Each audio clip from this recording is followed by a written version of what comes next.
Hi friends, I'm here in the Magic Treehouse section. Those books by Mary Pope Osborne about Jack and Annie and their magical adventures.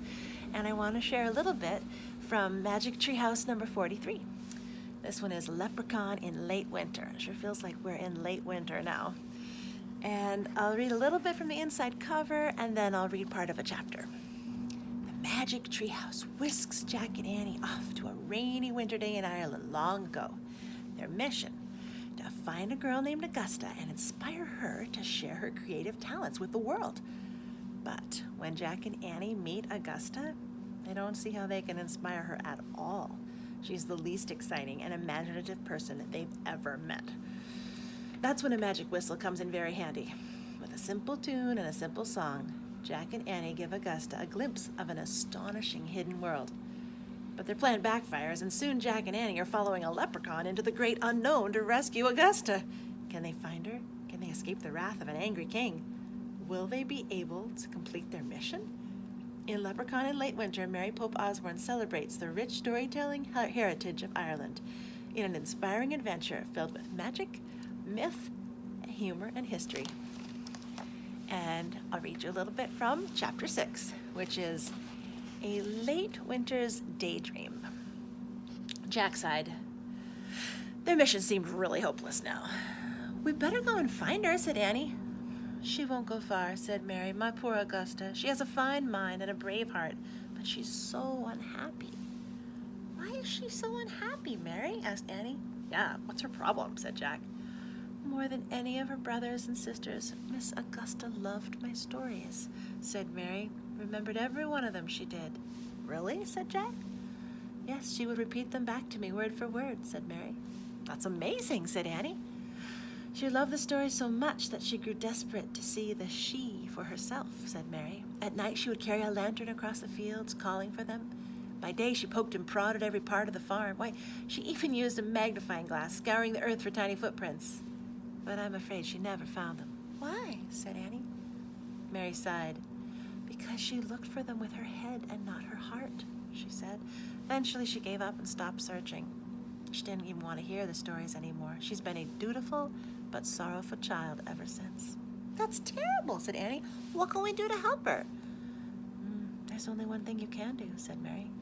"What?" breathed Jack. Mary leaned forward in her chair. Her blue eyes seemed to stare right through Jack and Annie. "You must show her the magic," she said. "What?" thought Jack. "Does Mary know about the magic treehouse?" "What do you mean?" he asked. "I know that you are children like me. You see things that others don't," said Mary. "Help Augusta see them too. Help her find the magic in the fields and in the forest." For a moment, Jack and Annie didn't say anything. The wind blew through the open door, the fire crackled. Then Annie took a deep breath. "Okay," she said, "we know exactly what to do." "We do?" said Jack. "Yep, we'll talk about it outside," said Annie. "Thanks, Mary. We'll find Augusta and take care of everything." Jack and Annie stood to go. 1 in 20 fare thee wells on this wonderful winter day," said Mary. 1 in 20 to you, too," said Jack. Then he and Annie left the cozy cottage, scattering the winter birds by the front door. It had warmed up a little outside. The rain had stopped, but fog hung heavily over the sheep fields. The ground was soggy with mud. Jack could barely make out Augustus's red cape through the fog. She was across the lane, sitting on a stone wall at the edge of a sheep meadow. "Mary was right. She didn't go far," Jack said. "So how do we show her the magic, Annie?" "Easy," said Annie. "We play our magic whistle." "No, we can't do that," said Jack. "We're supposed to save the whistle for a moment of great danger." "That moment is now," said Annie. "Come on." "Hold on," said Jack. "What great danger are we facing right now?" "Not us, Augusta," said Annie.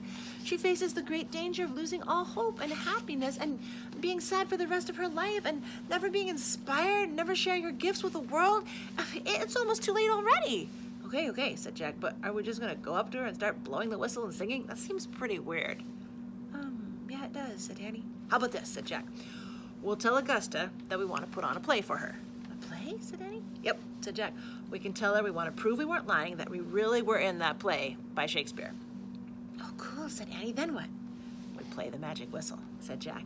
"We sing about the she. We make them appear, like in Mary's story, galloping and thundering. Augusta sees them. She gets inspired. Our mission's done." "Perfect," said Annie. "Let's go." Jack and Annie hurried across the lane to the stone wall.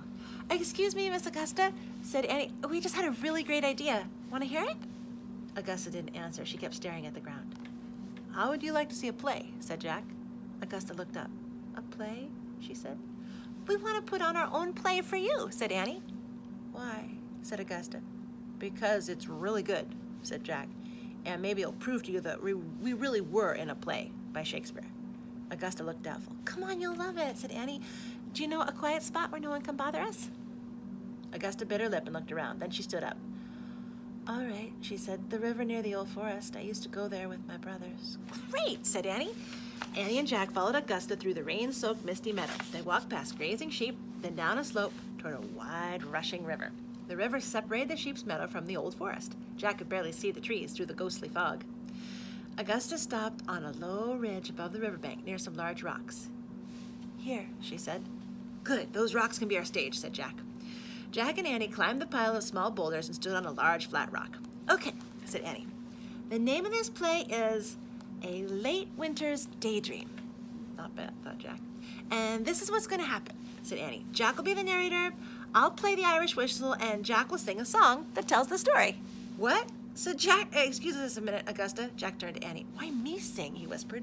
Why not I play the whistle and you sing? No, I want to play, said Annie. You took notes at Mary's, right? So just say a few words and describe the scene.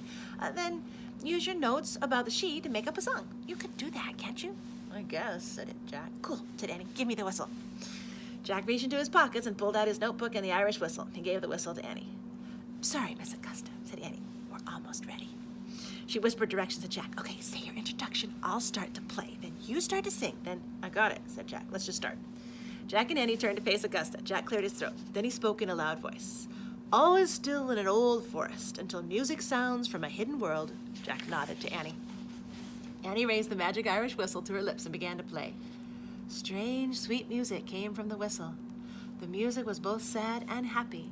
It was full of beauty and hope, pain and sorrow. Like the fog over the river, the music seemed to blend everything together. For a moment, the whistle music was so powerful that Jack couldn't sing. He felt like crying and laughing at the same time. Finally, he looked down at his notes and began to sing. In the spinning of the light, in a cloud like a dream, a bridge appeared over a wide flowing stream. Jack surprised himself. He thought his words for the song sounded pretty good. A long fluttering high note burst from Annie's whistle. Bright dancing light flowed over the river. The light arced through the fog toward Jack, Annie, and Augusta. Augusta gasped. Jack looked back at his notes and sang, Some came on horses, some came with wings. From an enchanted world, little queens, little kings. The wind began to blow. Jack looked up. Leaves and grass and twigs were flying everywhere. The whistle music became wilder. Thundering and rumbling sounds came from the old forest. A herd of very small white horses galloped out of the mist. On their backs were proud and lovely riders, men in gold helmets, women with long hair floating on the wind. Their capes and gowns were the colors of nature, the pale rose of spring dawn, the green of summer hummingbirds, the blue of winter twilight, and the gold of the autumn oak leaves. The she, cried Augusta. And there's a picture. I'll bring it closer so you can see. And that is just one chapter of A Leprechaun in Late Winter. I hope if you haven't had a chance to check out the Magic Treehouse series, that you would give them the opportunity to delight you. They are fun to read. I'd say a second grader, third grader, fourth grader could probably read them all by themselves. They're also really fun to read aloud, books that are fun for the kids and for the grown-ups. So I hope to see you soon at the library. Until then.